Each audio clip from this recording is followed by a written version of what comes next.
नमस्कार दोस्तों, आज की कहानी में आपका स्वागत है। एक गांव में धर्मदास नामक एक व्यक्ति रहता था। बातें तो बड़ी अच्छी अच्छी करता था, पर था एकदम कंजूस। कंजूस भी ऐसा वैसा नहीं, बिल्कुल मक्खी चूस। दोस्तों, चाय की बात तो छोड़ो, वह किसी को पानी तक के लिए नहीं पूछता था। साधु संतों और भिखारियों को देखकर तो उसके प्राण सूख जाते थे कि कहीं कोई कुछ मांग न ले। एक दिन उसके दरवाजे पर एक महात्मा आए और धर्मदास से सिर्फ एक रोटी मांगी। पहले तो धर्मदास ने महात्मा को कुछ भी देने से मना कर दिया, लेकिन महात्मा वहीं खड़ा रहा तो उसे आधी रोटी देने लगा। आधी रोटी देखकर महात्मा ने कहा, अब तो मैं आधी रोटी नहीं, पेट भर खाना खाऊंगा। तो दोस्तों, इस पर धर्मदास ने कहा कि वो अब कुछ नहीं देगा। महात्मा रात भर चुपचाप भूखा प्यासा धर्मदास के दरवाजे पर खड़ा रहा। सुबह जब धर्मदास ने महात्मा को अपने दरवाजे पर खड़ा देखा तो सोचा, अगर मैंने इसे भरपेट खाना नहीं खिलाया और यह भूख प्यास से यहीं पर मर गया तो मेरी कितनी बदनामी होगी।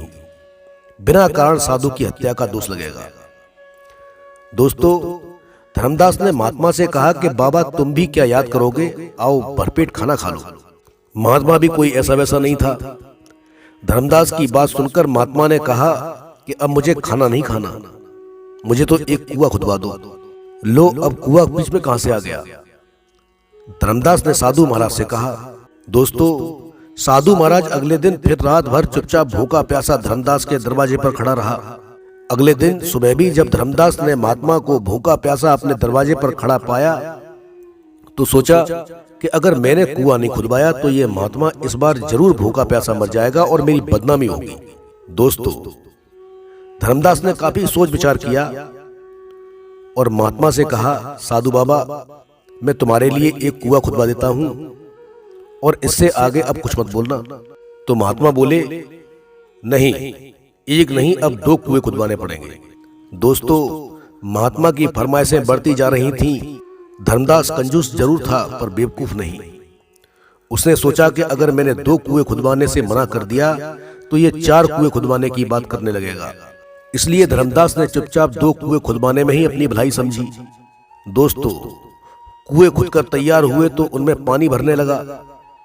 जब कुओं में पानी भर गया तो महात्मा ने धर्मदास से कहा, 2 कुओं में से एक कुआं मैं तुम्हें देता हूं और एक अपने पास रख लेता हूं। दोस्तों, महात्मा ने कहा, मैं कुछ दिनों के लिए कहीं जा रहा हूं, लेकिन ध्यान रहे, मेरे कुएं में से तुम्हें एक बूंद भी पानी नहीं निकालना है। साथ ही अपने कुएं में से सब गांव वालों को रोज पानी निकाल के देना है। मैं वापस आकर अपने कुएं से पानी पीकर प्यास बुझाऊंगा। धर्मदास ने महात्मा वाले कुएं के मुंह पर एक मजबूत ढक्कन लगवा दिया। दोस्तों, सब गांव वाले रोज धर्मदास वाले कुएं से पानी भरने लगे। लोग खूब पानी निकालते पर कुएं में पानी कम न होता। शुद्ध शीतल जल पाकर गांव वाले निहाल हो गए थे और महात्मा जी का गुणगान करके थकते नहीं थे। दोस्तों, 1 वर्ष बाद महात्मा पुनः उस गांव में आए और धर्मदास से बोले कि उनका कुआं खोल दिया जाए। धर्मदास ने कुएं का ढक्कन हटवा दिया। लोग यह देखकर हैरान रह गए कि कुएं में एक बूंद भी पानी नहीं था। दोस्तों, महात्मा ने कहा, कुएं से कितना भी पानी क्यों न निकाला जाए, वह कभी खत्म नहीं होता, अपितु बढ़ता जाता है। कुएं का पानी न निकलने पर कुआं सूख जाता है। इसका स्पष्ट प्रमाण तुम्हारे सामने है। और यदि किसी कारण से कुएं का पानी न निकालने पर पानी नहीं सूखेगा तो वह सड़ अवश्य जाएगा और किसी काम में नहीं आएगा। तो दोस्तों, महात्मा ने आगे कहा, कुएं के पानी की तरह ही धन दौलत की भी 3 गतियां होती हैं, उपयोग, नाश अथवा दुरुपयोग। धन दौलत का जितना इस्तेमाल करोगे वह उतना ही बढ़ती जाएगी। धन दौलत का इस्तेमाल न करने पर कुएं के पानी की तरह धन दौलत निरर्थक पड़ी रहेगी। उसका उपयोग संभव नहीं रहेगा या अन्य कोई दूसरा दुरुपयोग कर सकता है। अतः अर्जित धन दौलत का समय रहते सदुपयोग करना अनिवार्य है और ज्ञान की भी कामोबेश यही स्थिति होती है। धन दौलत से दूसरे की सहायता करने की तरह ही ज्ञान भी बांटते चलो।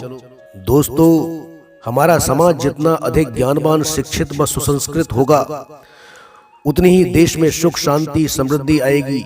ज्ञान बांटने वाले अथवा शिक्षा का प्रचार प्रसार करने वाले का भी कुएं के जल की तरह ही कुछ नहीं घटता, अपितु बढ़ता ही जाता है।